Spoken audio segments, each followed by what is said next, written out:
Veamos ahora las operaciones con los intervalos. Aquí apunté arriba primero los intervalos que hemos trabajado como en las definiciones de las tres notaciones, los que hemos trabajado como ejemplo. El intervalo A y B son el mismo. Ellos nos van a servir también para ejemplificar esas tres operaciones. La primera operación que vamos a ver se llama unión. La unión se representa con la letra U mayúscula.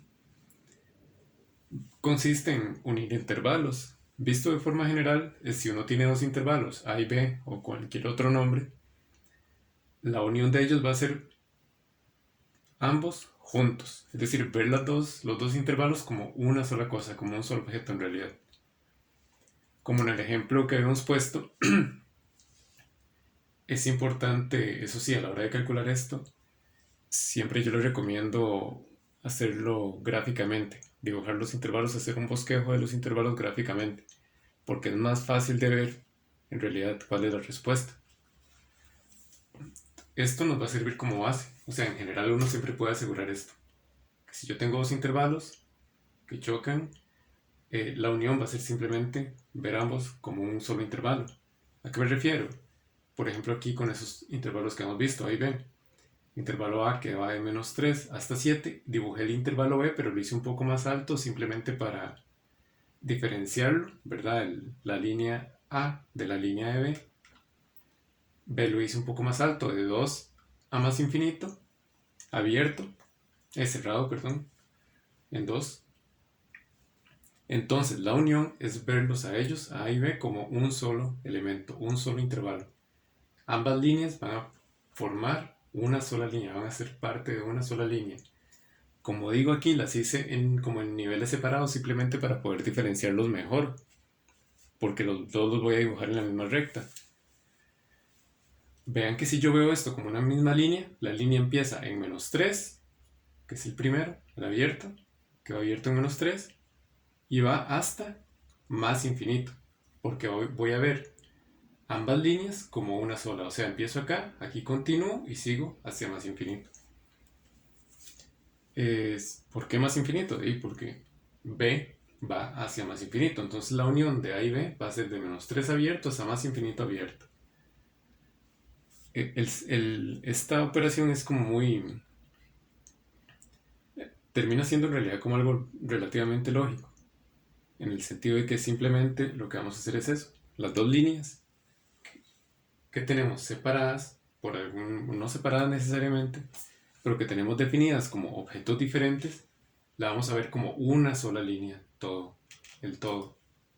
Esa es la unión de dos intervalos. Luego vamos a ver la intersección. La intersección es básicamente, dicho en palabras como relativamente vulgares o así, bastante cercanas al lenguaje que uno utiliza en la calle, es lo que tienen en común. Es como una intersección de calles. Cuando ustedes ven una palabra como esa, la palabra intersección, si dos calles se intersecan, es donde se cruzan dos calles. Entonces la intersección es donde ambos van a existir, van a coexistir. Tienen que existir ambos a la vez. Por eso aquí, en general, si yo tengo A y B, la intersección va a ser donde ambas líneas A y B existan.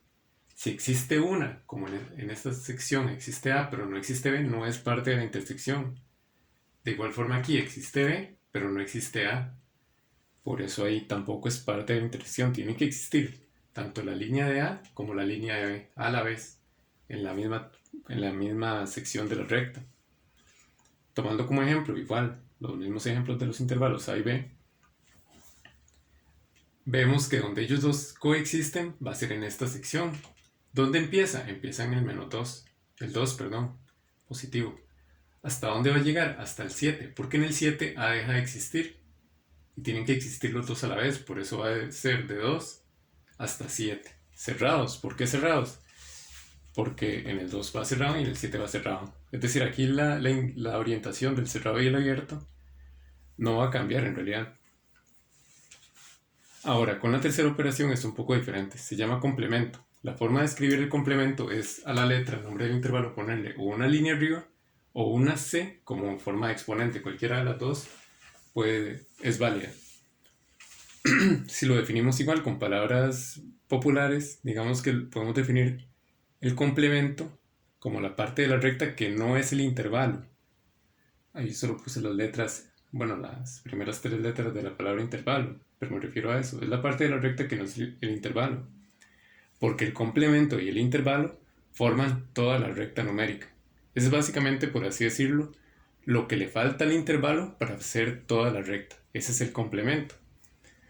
Pero lo podemos definir de esa forma, como la parte de la recta que no es el intervalo, porque creo que es un poco más entendible. Vamos a calcular ahí el complemento tanto de A como de B por separado. Vean que A es el intervalo de menos 3 a 7. Entonces todo lo demás es el complemento. Esto que va de menos infinito hasta 3 y aquella otra sección que va desde 7 hacia más infinito. Es decir, es algo que con A, junto con A, va a formar toda la recta. Va a extenderse a lo largo de la recta. El complemento aquí yo lo puse como de menos infinito hasta menos 3. Esta primera parte, ¿verdad? A no puede estar en el complemento, porque como lo estoy definiendo es la parte de la recta que no es el intervalo. Es como excluir a A de la recta, digámoslo así. Vean que el 3 aquí va cerrado. ¿Por qué va cerrado? Porque en A va abierto. Quiere decir que en A no está tomado en cuenta. Por tanto, en el complemento sí debería estar, porque no puede estar en ambos. Tiene que estar en uno o en otro. Como no está en A, sí está en el complemento. Pasa lo mismo con 7. El 7 está en el intervalo. Entonces en el complemento no puede estar, por eso ahí lo hago hacia afuera, como si fuera abierto. De 7 a más infinito. A ellos dos los separo con la letra U simplemente para tomarlos como una sola cosa. O sea, la unión también me funciona en esa clase de situaciones. Cuando yo tengo dos segmentos separados y los quiero ver como un solo concepto. Entonces, estas dos líneas que están en azul, que son el complemento, como no están juntas, simplemente las separo con una U de unión.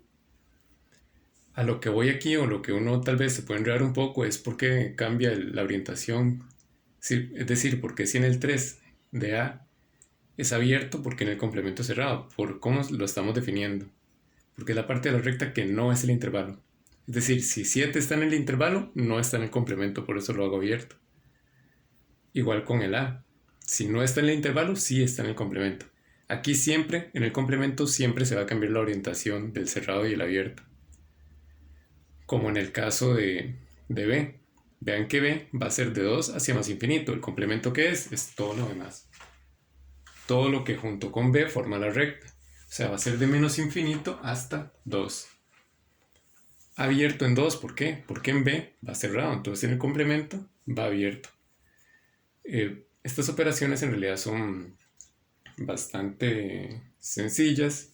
Por ejemplo, se pueden volver fáciles si uno entiende a qué se refiere la operación, como de qué trata, qué es lo que hay que hacer con eso, y por ejemplo hacer un dibujo de los dos intervalos o varios intervalos que uno le vaya a calcular la operación, hacerlos en una misma recta también puede ser muy útil.